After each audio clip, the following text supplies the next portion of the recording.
La Santísima Trinidad, un misterio que desafía el tiempo y la razón. ¿Qué pasaría si te dijera que el corazón mismo de la fe, el fundamento de lo que creemos, es un enigma más profundo y fascinante de lo que jamás imaginaste? Y si este misterio no solo define a Dios, sino que también ofrece una clave para comprender la existencia, el amor y tu propio lugar en el universo, prepárate para embarcarte en un viaje que develará una de las verdades más extraordinarias y a la vez más incomprendidas de la historia. Un viaje que no solo responderá preguntas, sino que te invita a mirar más allá de lo evidente, a sentir la inmensidad de un amor que es unidad en la diversidad. ¿Estás listo para desentrañar el secreto que ha cautivado a pensadores, místicos y creyentes por milenios? Capítulo 1. El enigma supremo. ¿Dios es uno o tres? Imagina por un momento que estás frente al misterio más profundo del universo, una verdad que desafía la lógica, pero que es el corazón palpitante de la fe. ¿Qué pasaría si te dijera que el Dios que adoramos es, al mismo tiempo, uno y tres? Esta es la paradoja central que nos convoca hoy, el enigma de la Santísima Trinidad. Desde tiempos inmemoriales, la humanidad ha buscado comprender lo divino. Intuimos la grandeza de un ser supremo, un creador de todo lo que existe. Pero, ¿cómo puede un solo Dios manifestarse en tres personas distintas sin dejar de ser una única y misma esencia divina? Esta pregunta no es solo un rompecabezas teológico, es el nacimiento de la fe cristiana, una verdad que ha fascinado, confundido y transformado a millones de personas a lo largo de la historia. Piensa en las grandes verdades que conocemos. Son complejas, multifacéticas. El universo mismo es un tapiz intrincado de fuerzas y elementos. Podría ser que la naturaleza de Dios, el origen de toda complejidad, sea aún más rica y profunda de lo que nuestra mente finita puede abarcar.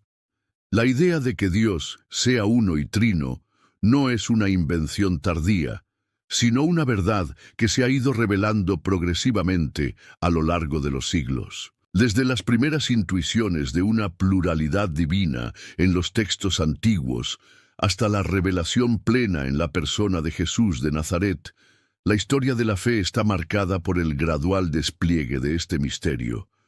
Filósofos se han quebrado la cabeza, teólogos han debatido apasionadamente y místicos han experimentado la inefable comunión con este Dios trino. Este primer capítulo nos invita a abrir nuestra mente y nuestro corazón a esta aparente contradicción. Nos desafía a ir más allá de nuestras categorías humanas para asomarnos a la inmensidad de un Dios que es unidad perfecta en la diversidad de sus personas. ¿Estás listo para adentrarte en el enigma supremo que define a Dios y que puede redefinir tu propia comprensión de la existencia? Acompáñanos mientras comenzamos a desvelar las capas de este fascinante misterio. Capítulo 2. Las raíces bíblicas. Indicios de la Trinidad en el Antiguo Testamento. Hemos planteado la gran pregunta: ¿cómo puede Dios ser uno y tres a la vez? Ahora viajamos al pasado, a los textos más antiguos de la fe, para buscar las primeras pistas, los indicios sutiles que nos preparan para la plena revelación. Sorprendentemente, la idea de una pluralidad en Dios no surge de la nada en el Nuevo Testamento. Sus raíces se encuentran profundamente sembradas en el Antiguo Testamento. Piensa en los primeros versículos de la Biblia, en el relato de la creación. Génesis 1:26 nos dice: entonces dijo Dios, hagamos al hombre a nuestra imagen conforme a nuestra semejanza. ¿Notas algo peculiar en esa frase? No dice haré al hombre a mi imagen, sino hagamos y nuestra. ¿A quién le hablaba Dios en ese momento? Esta no es la única vez que encontramos un lenguaje plural en referencia a Dios en el Antiguo Testamento. Hay otros pasajes que sugieren una conversación, un consejo dentro de la divinidad. Considere también las misteriosas apariciones de Dios, las teofanías. ¿Recuerdas el encuentro de Abraham con 3 visitantes en el encinar de Mamre, que luego se revela como el Señor mismo? Génesis 18. Aunque la narrativa se enfoca en la unidad de Dios, la presencia de 3 hombres es una imagen que, en retrospectiva, muchos han visto como un preludio velado de la Trinidad. ¿Y qué hay del Espíritu de Dios? Desde los albores de la creación, el Espíritu se movía sobre la faz de las aguas. Génesis 1:2. A lo largo del Antiguo Testamento, vemos al Espíritu inspirando a los profetas, capacitando a los líderes y siendo la fuerza vital detrás de la obra de Dios en el mundo. El Espíritu no es solo una fuerza impersonal, es una presencia activa y distintiva en la historia de la salvación. Finalmente, encontramos referencias al ángel del Señor, que a menudo habla con autoridad divina, aceptando adoración y realizando actos que solo Dios puede hacer. En algunos pasajes, el ángel del Señor parece identificarse con Dios mismo, lo que ha llevado a muchos a interpretarlo como una prefiguración de la segunda persona de la Trinidad, el Verbo de Dios, antes de su encarnación. Estos son solo indicios, susurros en el viento, pero son poderosos. Nos muestran que el Dios de Israel, aunque esencialmente uno, contiene en sí mismo una riqueza y una complejidad que el Nuevo Testamento revelará plenamente. El Antiguo Testamento no nos da la doctrina trinitaria completa, pero sienta las bases, preparando el terreno para la revelación de un Dios que es Padre, Hijo y Espíritu Santo. Llamada a la acción. Después de ver estos indicios, te invitamos a reflexionar. ¿Qué pasajes bíblicos, tanto del Antiguo como del Nuevo Testamento, conoces que te sugieran esta maravillosa complejidad de Dios? ¿Hay algún versículo que ahora veas con nuevos ojos? Comparte tus pensamientos y preguntas en los comentarios o en nuestra comunidad en línea. Queremos escuchar tu perspectiva y seguir explorando juntos. Capítulo 3. La revelación plena. Jesús y el Padre. Hemos explorado los susurros y las prefiguraciones de una pluralidad divina en el Antiguo Testamento. Ahora es el momento de adentrarnos en el corazón mismo de la revelación trinitaria, la vida, las palabras y las acciones de Jesús de Nazaret. Si el Antiguo Testamento nos dio indicios, el Nuevo Testamento, a través de Jesús, nos muestra la imagen completa, revelando la relación íntima y única entre el Padre y el Hijo. Imagina el asombro de los discípulos al escuchar a Jesús hablar de Dios de una manera que nadie lo había hecho antes. Él no se refería a Dios solo como el Señor o Altísimo, sino que lo llamaba repetidamente mi Padre. Esta no era una mera forma de hablar, era una declaración de una relación filial única y exclusiva. Jesús afirmaba ser el Hijo unigénito de Dios, una afirmación que a menudo impacta e incluso escandalizaba a quienes lo escuchaban. Piensa en los momentos clave de su ministerio. En el bautismo de Jesús, una voz del cielo proclama, «Este es mi Hijo amado, en quien tengo complacencia». Mateo 3:17. Aquí el Padre testifica la identidad del Hijo. Más tarde, en la Transfiguración, la misma voz se repite. Estas no son solo palabras, son revelaciones divinas que subrayan la identidad de Jesús como el Hijo de Dios. Pero la revelación va más allá. Jesús no solo se declara Hijo, también revela su unidad esencial con el Padre. Él dice, «Yo y el Padre uno somos». Juan 10:30. Esta declaración es poderosa y clara. No significa que sean la misma persona, sino que comparten la misma naturaleza, la misma divinidad, la misma esencia. Son uno en su ser divino. Él es la imagen visible del Dios invisible. El que me ha visto a mí, ha visto al Padre, afirma Jesús. Juan 14:9. No podemos conocer al Padre si no es a través del Hijo. Además, Jesús habla de la misión conjunta que comparte con el Padre. Él no hace nada por sí mismo, sino solo lo que ve hacer al Padre. Sus milagros, sus enseñanzas, su autoridad para perdonar pecados, todo emana de esta unidad con el Padre. Él es la revelación viviente del amor, la voluntad y el poder del Padre. A través de Jesús, el concepto de Dios se expande y se profundiza.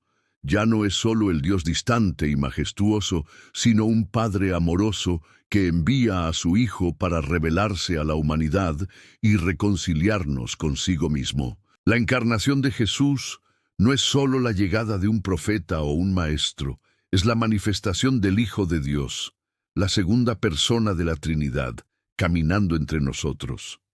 En este capítulo hemos visto cómo Jesús, con sus palabras y su vida, nos abre la puerta a la comprensión de la primera de las relaciones trinitarias, la del Padre y el Hijo. Su existencia misma es la prueba más contundente de que Dios es un ser relacional, un Dios que es amor eterno entre personas divinas. El siguiente paso será comprender la tercera persona, el Espíritu Santo, quien completa el misterio. Capítulo 4. La promesa del Consolador, el Espíritu Santo. Hemos explorado cómo Jesús reveló su relación única con el Padre, mostrándonos dos de las personas divinas. Pero la Trinidad no estaría completa sin la tercera, el Espíritu Santo. Jesús mismo fue quien prometió y envió esta persona divina, abriendo un nuevo capítulo en la revelación de Dios. Imagina la ansiedad de los discípulos al saber que Jesús pronto los dejaría. ¿Cómo podrían continuar su misión sin Él? Fue en ese momento de incertidumbre que Jesús les hizo una oración extraordinaria. Yo rogaré al Padre, y Él les dará otro Consolador, para que esté con ustedes promesa para siempre, el Espíritu de verdad. Juan 14, 16, 17.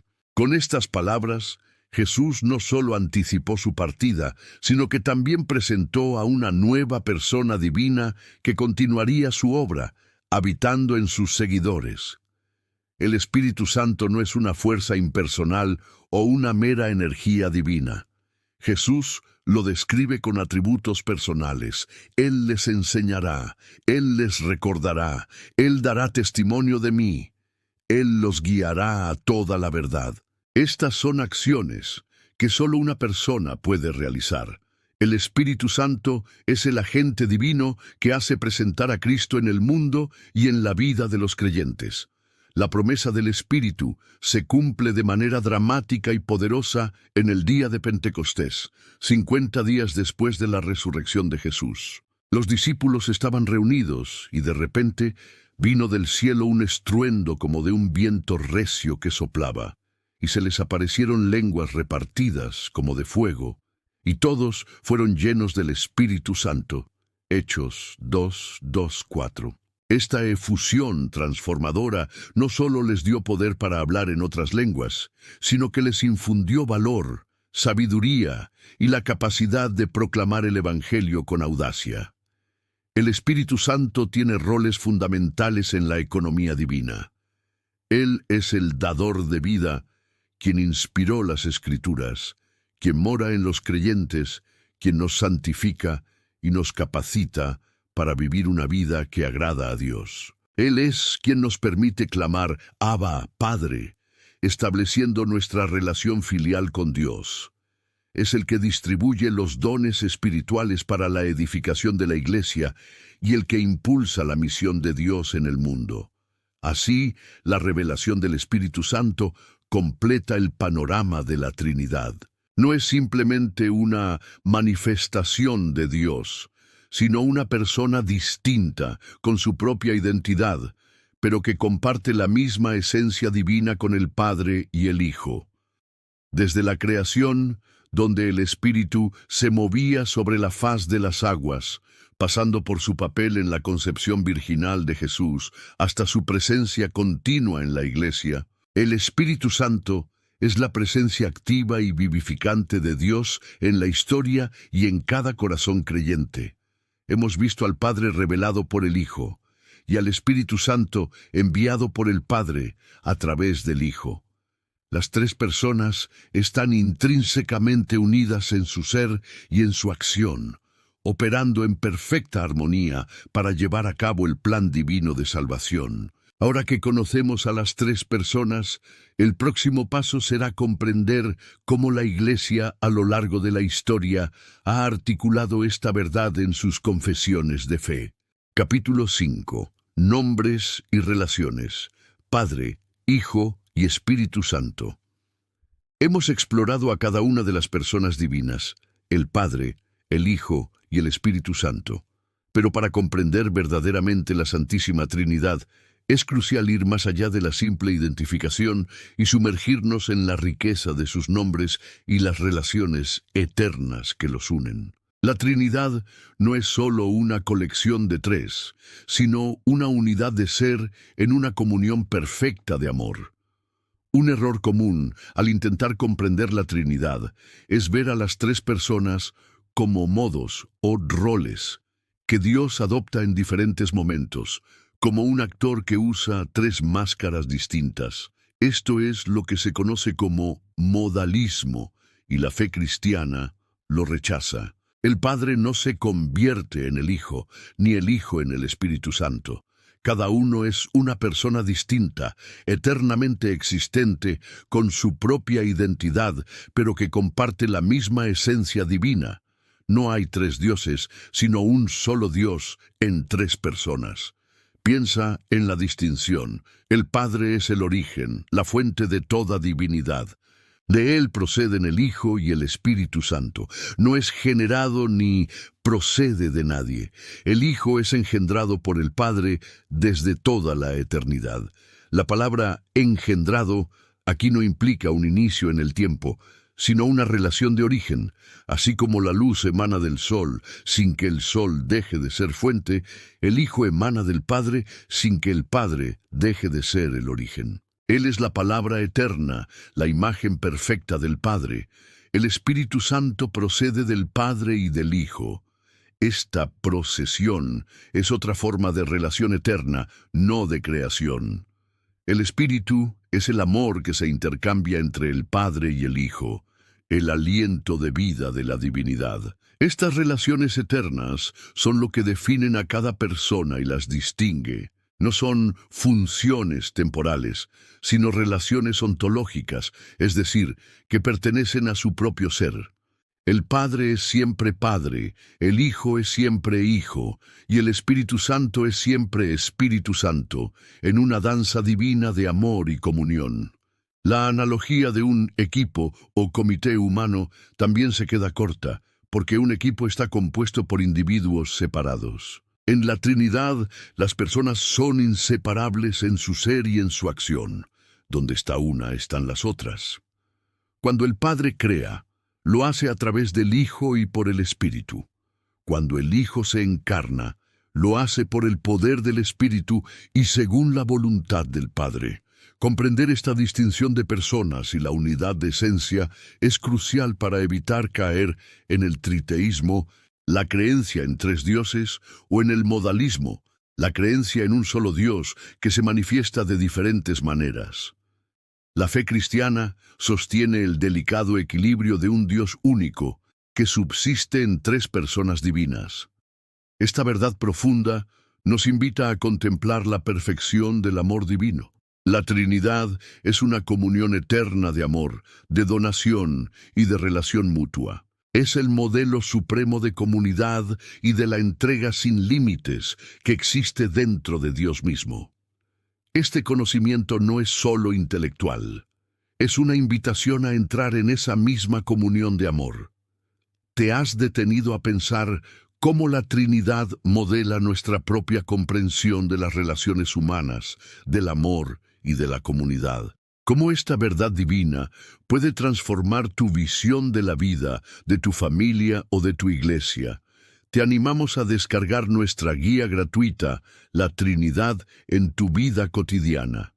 para explorar cómo este misterio puede profundizar tu fe y modelar tus propias relaciones. Capítulo 6. El credo niceno-constantinopolitano. La formulación doctrinal. Hemos explorado las relaciones internas de la Santísima Trinidad, el Padre, el Hijo y el Espíritu Santo.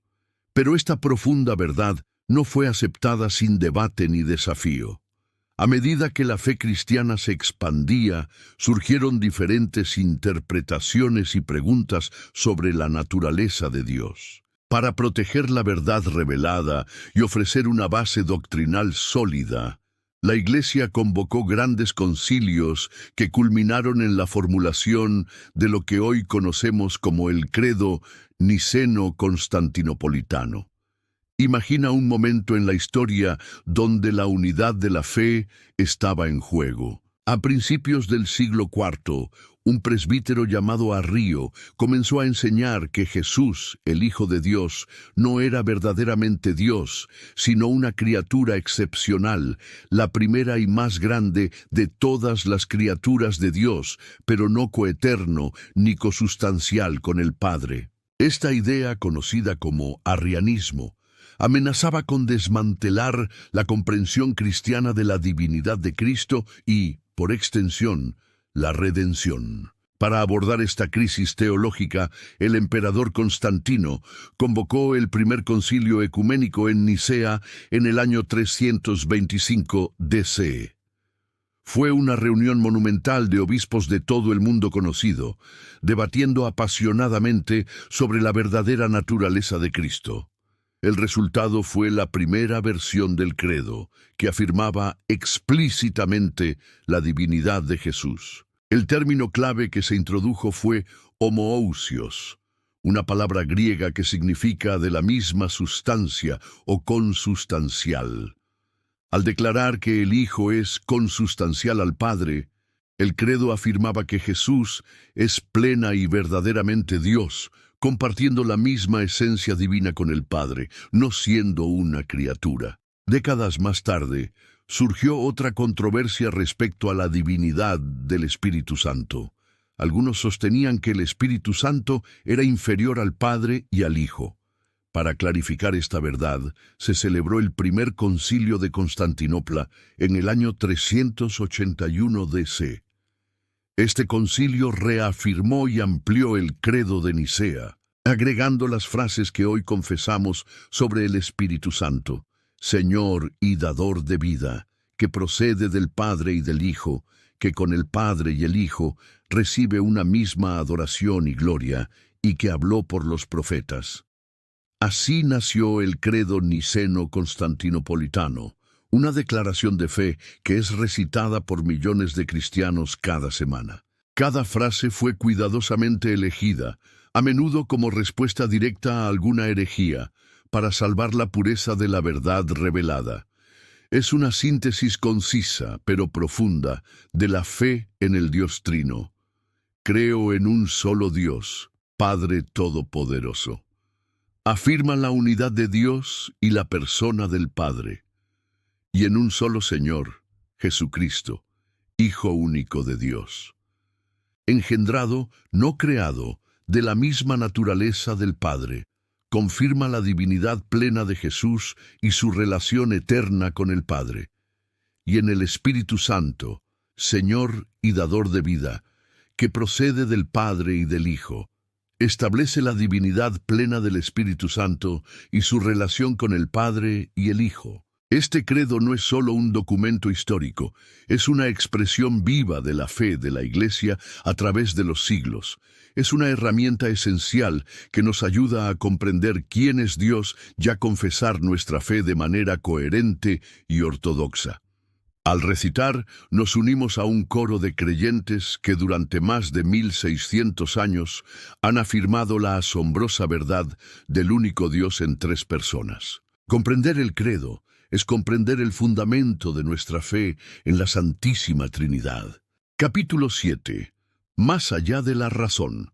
Analogías para comprender lo incomprensible. Hemos profundizado en las revelaciones bíblicas y en la formulación doctrinal de la Santísima Trinidad. Pero seamos honestos, la idea de un solo Dios en tres personas es un misterio que trasciende nuestra comprensión lógica y nuestra razón finita. ¿Cómo podemos, con nuestras mentes limitadas, abarcar la infinitud de Dios? Aquí es donde las analogías entran en juego. Es importante destacar desde el principio que ninguna analogía es perfecta. Si lo fuera, dejaría de ser una analogía y sería la realidad misma. Las analogías para la Trinidad son como mapas. Nos dan una idea general del terreno, nos ayudan a navegar, pero nunca pueden reemplazar la experiencia real del paisaje. Su propósito no es explicar completamente el misterio, sino ayudarnos a aproximarnos a él y a evitar las herejías. A lo largo de la historia, pensadores y teólogos han propuesto varias analogías. Veamos algunas de las más comunes y por qué son útiles, pero también por qué son limitadas. El agua, hielo, líquido, vapor. Esta es una de las analogías más populares. El agua puede existir en tres estados diferentes: sólido, hielo, líquido, agua y gaseoso, vapor. Son la misma sustancia, H2O, pero con distintas formas. Utilidad. Ayuda a entender cómo una misma esencia puede manifestarse de distintas maneras. Limitación. El problema es que el agua solo puede ser una forma a la vez o está en transición. Dios, en cambio, es simultáneamente Padre, Hijo y Espíritu Santo. Además, los estados del agua son accidentales. Las personas divinas son sustanciales. El sol, luz, calor, disco solar. Imagina el sol, irradia luz, emite calor, y hay una discoteca solar visible en el cielo. Los tres son inseparables, pero son distintos aspectos de la misma realidad solar. Utilidad. Muestra cómo tres elementos distintos pueden emanar de una única fuente y coexistir. Limitación. La luz y el calor son emanaciones o efectos del sol, no personas con voluntad o conciencia propia. Las personas de la Trinidad son subsistentes. El trébol de tres hojas. San Patricio, al evangelizar Irlanda, supuestamente usó el trébol para explicar la Trinidad, una sola planta, pero con tres hojas distintas. Utilidad, sencillo y visual para ilustrar la unidad en la pluralidad. Limitación, las tres hojas son partes de un todo, mientras que cada persona de la Trinidad es plena y completamente Dios. Además, las hojas son elementos separados, no una comunión de personas.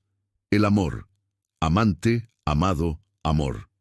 Esta es una analogía más filosófica y teológica, a menudo asociada con San Agustín. Para que exista amor, debe haber uno que ama, el amante, uno que es amado, el amado, y el amor mismo que los une.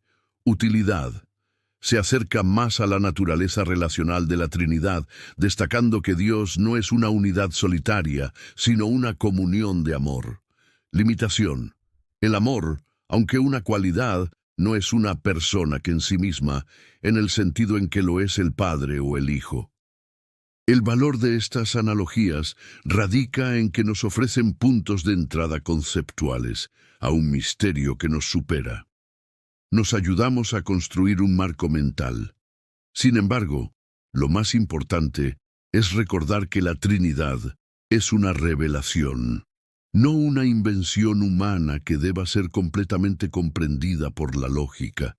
Es una verdad a la que nos acercamos con humildad, fe y adoración. Las analogías son un trampolín, no el destino final. Ellas nos invitan a la maravilla, a reconocer que la realidad de Dios es infinitamente más rica de lo que cualquier modelo simple podría capturar. Sabemos que comprender la Trinidad puede ser un desafío.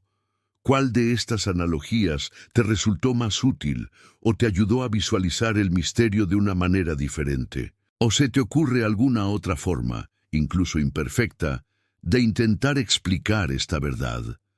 Comparte tu reflexión con nosotros en nuestras redes sociales y únete a la conversación utilizando el hashtag Misterio Trinitario. Tu perspectiva es valiosa. Capítulo 8. La Trinidad y la creación. Un diseño divino. Hemos explorado la naturaleza interna de la Santísima Trinidad y cómo la Iglesia ha buscado articular este misterio. Ahora es momento de levantar la vista y ver cómo esta verdad fundamental de Dios se refleja en el mundo que nos rodea, particularmente en la creación. Si Dios es trino, podemos ver la huella del Padre, del Hijo y del Espíritu Santo en el diseño y la formación del universo. Absolutamente. La creación no es solo obra de una persona divina aislada, sino una acción conjunta y armoniosa de la Santísima Trinidad. Desde el primer hágase en el Génesis, la obra creadora es un acto trinitario. El Padre es el arquitecto divino, la fuente y el originador de todo lo que existe.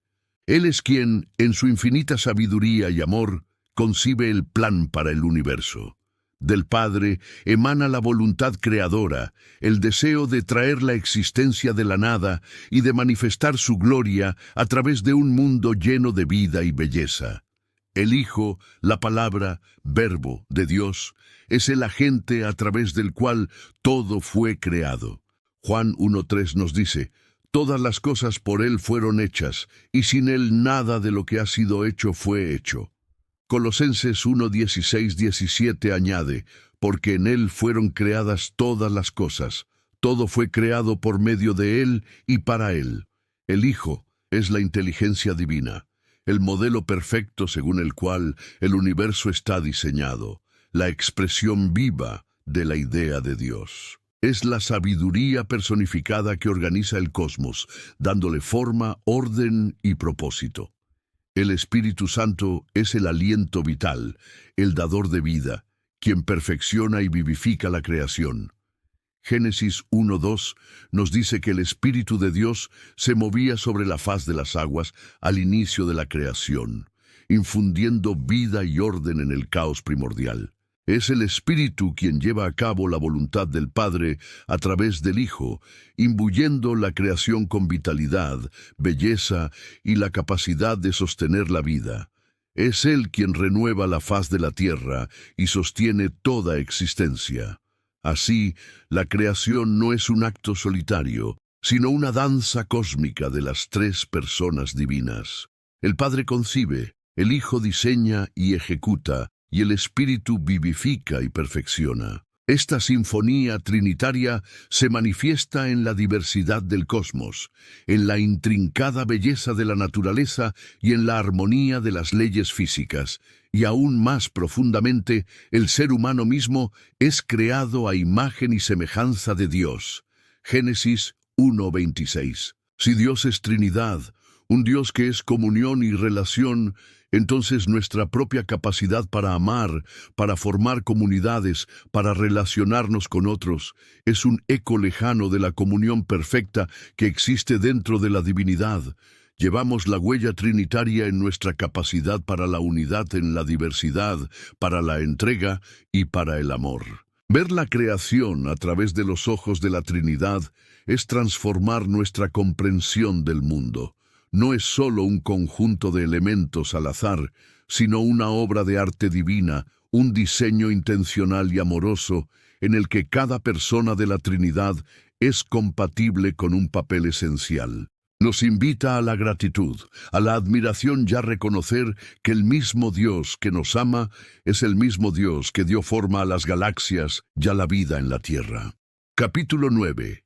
La Trinidad en nuestra oración y liturgia. Hemos explorado la naturaleza de la Santísima Trinidad y su huella en la creación. Pero la Trinidad no es solo una doctrina que se estudia o un concepto que se contempla. Es la realidad viva en la que respiramos espiritualmente. La presencia y acción de las tres personas divinas están entrelazadas de manera intrínseca en el corazón de nuestra fe, en nuestra oración personal y en la liturgia comunitaria de la Iglesia. Piensa en la forma en que nos acercamos a Dios en la oración. ¿Con qué frecuencia comienzas una oración con las palabras en el nombre del Padre y del Hijo y del Espíritu Santo? Esta frase no es una mera formalidad, es una profunda confesión teológica y una invocación a la presencia del Dios Trino. Al pronunciarla, nos estamos colocando conscientemente dentro de la comunión divina. El bautismo, el sacramento fundamental que nos introduce a la vida cristiana, es un acto profundamente trinitario. Jesús mismo comisionó a sus discípulos: vayan y hagan discípulos de todas las naciones, bautizándolos en el nombre del Padre, y del Hijo, y del Espíritu Santo. Mateo 28:19. Ser bautizado significa ser injertado en la vida de la Trinidad, ser adoptado por el Padre, redimido por el Hijo y santificado por el Espíritu. En la liturgia de la misa o el servicio de adoración, la presencia de la Trinidad es constante. Las oraciones litúrgicas a menudo están dirigidas al Padre, por o mediante el Hijo, y en o con el Espíritu Santo. Esta estructura refleja la forma en que el Espíritu nos capacita para acercarnos al Hijo, quien intercede por nosotros ante el Padre. La doxología final de muchas oraciones o himnos proclama gloria al Padre, y al Hijo, y al Espíritu Santo. Es una alabanza explícita a las tres personas divinas, reconociendo su igualdad en gloria y majestad. Cada vez que se lee la palabra, se invoca al Espíritu Santo para que ilumine nuestra comprensión. Cada vez que se celebra la Eucaristía, es por la acción del Espíritu que el pan y el vino se convierten en el cuerpo y la sangre de Cristo, en presencia del Padre. Incluso en nuestra vida de oración personal, la Trinidad está presente. Oramos al Padre, quien nos escucha como a sus hijos amados. Oramos con Ya a través de Jesús, quien es nuestro intercesor y sumo sacerdote. Y oramos en el poder y la guía del Espíritu Santo, quien nos ayuda en nuestra debilidad y ruega por nosotros con gemidos indecibles. Romanos 8:26. El Espíritu es quien nos da la capacidad de orar y nos conecta con la mente y el corazón de Dios. La Santísima Trinidad no es una doctrina abstracta y lejana, es la realidad inmanente que permea cada aspecto de nuestra relación con Dios. Nos invita a una comunión profunda, no solo con un Dios genérico, sino con el Padre que nos ama, el Hijo que nos redime y el Espíritu que nos santifica. Vivir la fe trinitaria es vivir en una relación dinámica y transformadora con el Dios que es amor en su esencia más íntima. Es un privilegio y una alegría poder acercarnos a un Dios tan relacional y tan dispuesto a compartir su propia vida con nosotros. Capítulo 10. Vivir en la Trinidad. Amor, comunidad y misión. Hemos culminado nuestro recorrido por el misterio de la Santísima Trinidad, desde sus indicios bíblicos hasta su formulación doctrinal y su presencia en nuestra oración y la creación. Pero el conocimiento de la Trinidad no es un fin en sí mismo, es una invitación a la transformación, un llamado a vivir de una manera que refleja la naturaleza de Dios mismo. Comprender la Trinidad es entender que Dios no es una unidad solitaria, sino una comunión eterna de amor, de donación y de relación mutua. Imagina un amor tan perfecto, una unidad tan profunda, que tres personas distintas coexisten en una esencia divina. Este es el modelo supremo de comunidad y de la entrega sin límites. Si Dios es amor, entonces el amor debe existir dentro de Dios mismo, en el constante fluir de dar y recibir entre el Padre, el Hijo y el Espíritu Santo.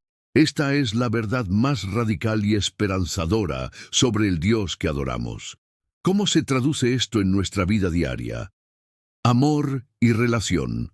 La Trinidad nos enseña que el amor no es un sentimiento pasajero, sino una realidad relacional y dinámica. Si fuimos creados a imagen de un Dios trino, estamos hechos para la relación, para amar a Dios y para amar a nuestro prójimo. Nuestra capacidad de entrega, de sacrificio y de construir lazos genuinos con los demás es un eco de la comunión trinitaria. comunidad y unidad. La Iglesia, el cuerpo de Cristo, está llamada a ser un reflejo terrestre de la Trinidad. Aunque somos muchos miembros y diversas personalidades, estamos llamados a la unidad en la diversidad, a amarnos y a apoyarnos mutuamente, superando nuestras diferencias. La Trinidad nos muestra que la verdadera unidad no es uniformidad, sino una armonía perfecta en la distinción. Misión y servicio. Dios, en su esencia trinitaria, es un Dios que se da y se envía. El Padre envía al Hijo, y el Padre y el Hijo envían al Espíritu Santo para que actúe en el mundo. De la misma manera, nosotros como hijos de Dios estamos llamados a participar en la misión divina, a compartir el amor de Dios, a servir a los demás y a llevar las buenas nuevas del Evangelio a todos los rincones de la tierra. Nuestra vida cristiana no es pasiva, es una participación activa en el plan de Dios para el mundo. Vivir en la Trinidad significa reconocer que nuestra vida está entrelazada con la vida de Dios. Significa buscar una relación personal y profunda con cada persona divina, con el Padre, reconociéndose como nuestro Creador y nuestro Padre amoroso, a quien podemos acercarnos con confianza, con el Hijo, Jesús, imitándolo en su amor, su obediencia y su entrega, y permitiendo que Él viva en nosotros. Con el Espíritu Santo, sometiéndose a su guía, permitiéndole que nos santifique, nos capacite y nos impulse a cumplir la voluntad de Dios. La Santísima Trinidad no es una doctrina distante para teólogos, es la verdad más íntima y transformadora sobre quién es Dios y quiénes estamos llamados a ser. Es la fuente de todo amor verdadero, el modelo de toda comunidad genuina y la fuerza impulsora de toda misión. Al abrazar este misterio, no solo profundizamos nuestra comprensión de Dios, sino que también descubrimos el propósito y el significado más profundo de nuestra propia existencia. Este es el corazón de la fe que nos invita a vivir en una comunión gozosa con el Dios Trino hoy y para siempre. Hemos llegado al final de este fascinante viaje. La Santísima Trinidad no es solo una doctrina, es la realidad viva de un Dios que es amor y que te invita a una relación profunda. Si esta serie ha encendido tu corazón y tu mente, te invitamos a dar el siguiente paso. Inscríbete en nuestro curso avanzado, Explorando las profundidades de la Trinidad, para una inmersión aún mayor. Y no olvides suscribirte a nuestro canal para no perderte futuros contenidos que profundicen tu fe. Tu aventura con el Dios Trino apenas comienza.